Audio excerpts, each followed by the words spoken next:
तक भारी बारिश की वजह से नदियों में उफान है, जो अब लोगों के लिए भारी मुसीबत बन चुका है। कहीं सड़क पर पानी बह रहा है तो कहीं बाढ़ से तबाही मची हुई है।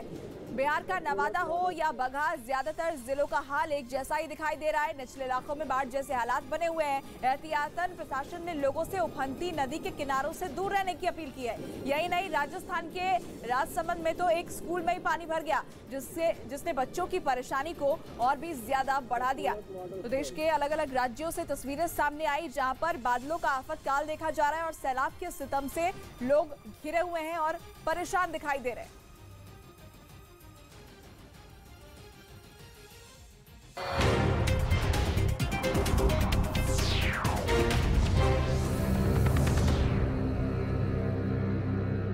आज तक और इंडिया टीवी को पछाड़ न्यूज़ 18 इंडिया बना भारत का नंबर 1 न्यूज चैनल।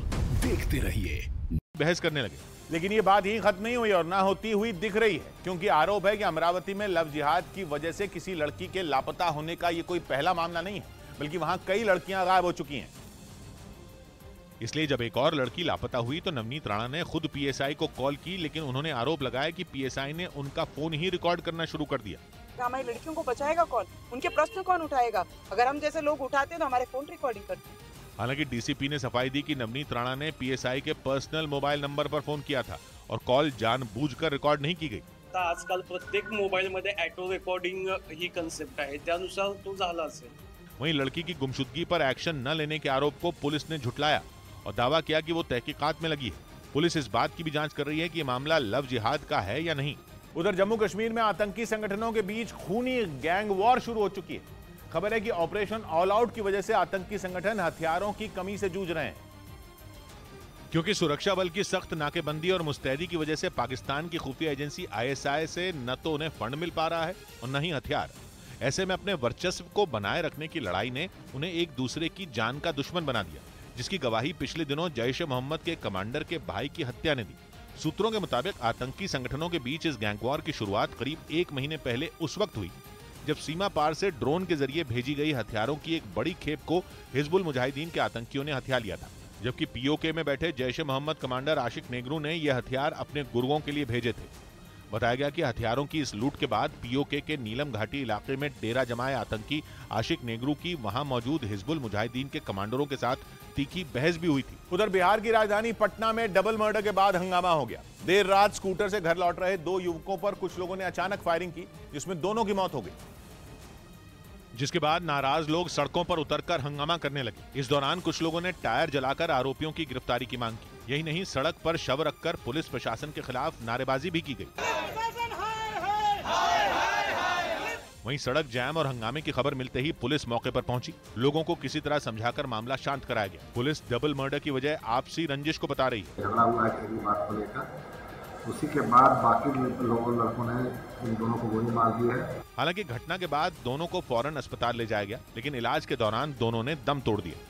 इस बीच बिहार के सीवान में बदमाशों ने छापेमारी करने पहुंची पुलिस टीम पर फायरिंग कर दी, जिसमें एक कांस्टेबल शहीद हो गया। बताया गया कि पुलिस को वहां के एक इलाके में शराब बेचे जाने की खबर मिली थी, जबकि राज्य में शराबबंदी लागू है, जिसके बाद पुलिस की एक टीम छापेमारी करने वहां पहुंच गई। खबर है कि पुलिस वालों को गांव की एक सड़क के पास कुछ लोग बैठे हुए दिखाई दिए, जिनसे पूछताछ करने के लिए पुलिस ने अपनी गाड़ी रोक दी। तभी वो लोग वहां से भागने लगे, जिसके बाद जवानों ने उनका पीछा किया, लेकिन बदमाशों ने पलटकर फायरिंग शुरू कर दी और बदमाशों की गोली लगते ही एक कांस्टेबल वहीं गिर गया, जबकि गांव का ही एक आदमी फायरिंग में घायल हो गया। इस घटना के बाद पुलिस के बड़े अधिकारी वहां पहुंच गए। जिसने भी ऐसी घटना की है उसको हम लोग बहुत जल्द ही कानून के शिकंजे में लेके आएंगे। बताया गया कि फायरिंग करने वाले बदमाशों की गिरफ्तारी के लिए एसपी ने एक टीम गठित कर दी है। महाराष्ट्र के सोलापुर से हैरान करने वाला एक वीडियो सामने आया है, जिसमें एक महिला सैलून मालिक की पिटाई करती नजर आई। बाद में ये वीडियो सोशल मीडिया पर वायरल हो गया, जिसमें वो महिला सैलून मालिक पर चप्पल बरसाती दिखाई दी। इस घटना का जो वीडियो सामने आया उसमें महिला 2 लोगों से बहस करती नजर आई। देखते ही देखते बात इतनी बढ़ गई कि वो सामने खड़े एक आदमी पर दनादन चप्पल चलाने लगी। हालांकि इस दौरान वहां मौजूद लोगों ने मामला शांत कराने की कोशिश की, लेकिन महिला लगातार सैलून मालिक से बहस करती रही और उस पर चप्पल बरसाती रही। आरोप है कि कुछ दिन पहले महिला ने बालों में कलर कराया था, लेकिन बाल जड़ से काले नहीं होने पर वो भड़क गई और उसने तोड़फोड़ शुरू कर दी। वहाँ के तोड़फोड़ करके गई है सैलून के अंदर आके। हालांकि घटना की जानकारी मिलने के बाद पुलिस ने केस दर्ज कर लिया और मामले की जांच में जुट गई। उधर सोनाली फोगाट मर्डर केस में गिरफ्त में आए सुधीर सांगवान पर आरोप लगा कि उसने सोनाली की सारी गाड़ियों पर कब्जा कर लिया था। आरोप है कि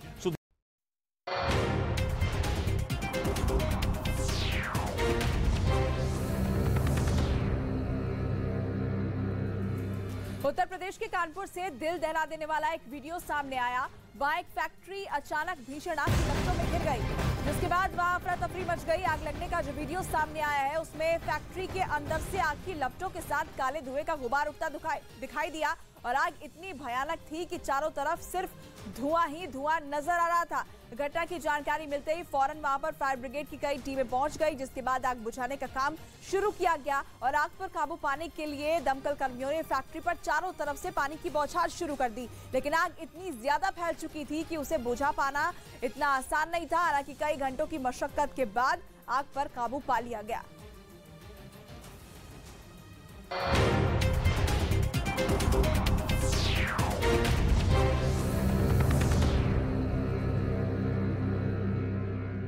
की टीम उस पते पर पहुंची तो पता चला कि कागज पर लिखा पता हकीकत में है ही नहीं। में जिस एड्रेस को आरसी में चढ़ाया गया था वो एड्रेस दिल्ली के जैतपुर इलाके का था, यानी वो एड्रेस हमें नहीं मिला, सिर्फ गली जो है वो 7 नंबर की गली दिखाई दी। सुधीर पर आरोप है कि उसने फर्जी पते पर रजिस्ट्रेशन करवाया था और जब गाड़ी की किस्तें नहीं भर पाया तो उसने मर्सिडीज बेच दी। पालतू कुत्तों के हमलों की एक और घटना दिल्ली के पास नोएडा से सामने आई। एक हाउसिंग सोसाइटी की लिफ्ट में एक कुत्ते ने दवाइयों की डिलीवरी करने आए एक युवक पर हमला कर दिया। घटना का वीडियो वायरल होने के बाद पुलिस ने कुत्ते के मालिक की तलाश शुरू कर दी।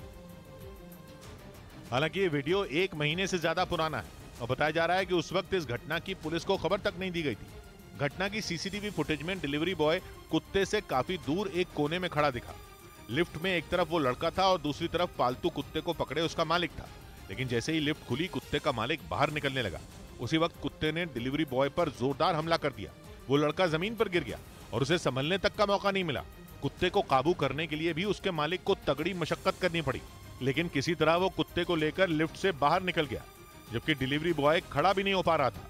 ये घटना नोएडा के सेक्टर 75 की एक हाउसिंग सोसाइटी की है, जबकि इससे एक दिन पहले ही गाजियाबाद में भी एक हाउसिंग सोसाइटी में पालतू कुत्ते के हमले का एक वीडियो सामने आया था। उस घटना में एक 9 साल के बच्चे पर एक कुत्ते ने हमला किया था और घटना की सीसीटीवी फुटेज भी वायरल होने में देर नहीं लगी थी। कुत्ते के हमले में बच्चा बुरी तरह जख्मी हुआ था। गाजियाबाद की पुलिस ने बच्चे के पिता की शिकायत पर एफआईआर दर्ज कर मामले की जांच शुरू कर दी थी, लेकिन नोएडा के सेक्टर 75 की घटना इससे अलग है। पुलिस को अब तक न कोई शिकायत मिली है और न ही पीड़ित की पहचान हो पाई है, लेकिन वायरल वीडियो के आधार पर मामले की जांच शुरू कर दी गई है। इस तथ्य में छानबीन की जा रही है और इनकी पहचान करके इनके विरुद्ध आवश्यक विधिक कार्रवाई की जाएगी। इससे पहले पिटबुल कुत्तों के हमलों की भी कई घटनाएं सामने आ चुकी हैं। एक के बाद एक पालतू कुत्तों के हमलों की घटनाएं अब लोगों को डराने लगी हैं।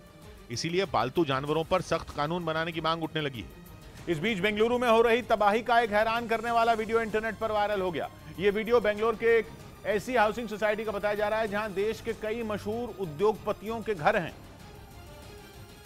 लेकिन वीडियो में साफ दिख रहा है कि तबाही ने बेंगलोर में अमीर या गरीब में फर्क पूरी तरह खत्म कर दिया। एप्सिलॉन नाम की जिस सोसाइटी का ये वीडियो है, वहां एक घर की कीमत 10 करोड़ से 25 करोड़ के बीच बताई जा रही है। यहाँ तक कि इन घरों में किराए पर रहने के लिए भी हर महीने लाखों रुपए खर्च करने पड़ते हैं। घरों के बाहर खड़ी कुछ लग्जरी गाड़ियां तो कई फीट तक पानी में डूबी दिखी। कई विदेशी गाड़ियां भी पानी में डूबी दिखाई दी, जिनकी कीमत करोड़ों में है। विप्रो के चेयरमैन ऋषद प्रेमजी, ब्रिटानिया के सीईओ वरुण बेरी, बायजूस के सीईओ बायजू रविंद्रन और बिग बास्केट के फाउंडर अभिनय चौधरी समेत कई बड़ी हस्तियों का घर इसी एप्सिलॉन में है। लेकिन हालत यह है कि बेंगलोर की सबसे अमीर सोसाइटी में भी लोगों के सामने घर छोड़ने की नौबत आ गई।